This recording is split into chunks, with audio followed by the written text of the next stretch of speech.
Scott Derrickson's latest horror flick, The Black Phone, bleeds thrilling captivity on every fucking level. It's the movie he decided to make after departing Doctor Strange 2, and honestly, I think it worked out for the better on both ends. We got an aesthetically different Marvel movie from Sam Raimi, we got this piping hot slab of original horror from Derrickson. Just another film to shove in the faces of people who complain about there being no original ideas anymore. I mean, honestly, how much more of an original idea can you get at this point? A serial killer that kidnaps children who band together through a paranormal telephone? I mean, come on. All right, let me get right into it. I cannot get over the perfectly executed combo of real-world danger infused with paranormal righteousness. Distinguishes itself from the cavalcade of horror movies now that would never dare to experiment with the genre. There's some seriously scary shit in this movie. I mean, some lasting imagery and some sequences that made me shiver in my seat. But at the same time, it's got this hilariously immature sense of levity. I won't even say anything about James Ranson's character other than he's fucking hilarious. The performances are stronger than almost any I've seen from any recent horror film. Wholeheartedly empathetic and sincere. Not to mention it helps they had actual children playing children. It just heightens the danger level seeing Ethan Hawke snatch an actual 13-year-old off the street. Madeline McGraw is the highlight of the entire film for me. I mean, she owns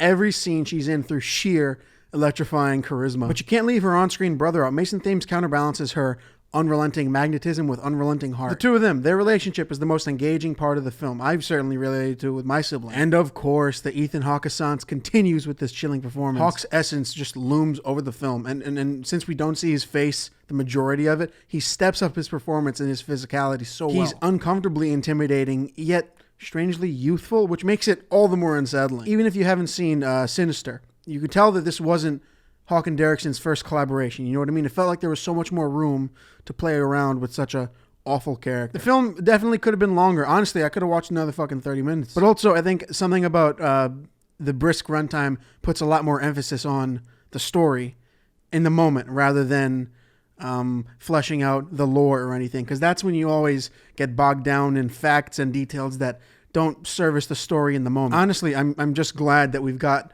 another film to add to the stack of original horror we've had these last couple of years. If you've already seen it, let me know what you think about it in the comments. And if you haven't seen it yet and I persuade you to, get your asses back here and let me know what you think in the comments. And for weekly news, conversations, or delusional rants, make sure to subscribe here on YouTube to watch my podcast, How's It Going to End? Or you can listen to the audio version on Spotify, Apple Podcasts, wherever you listen to them. Thanks, and I'll see you guys next time.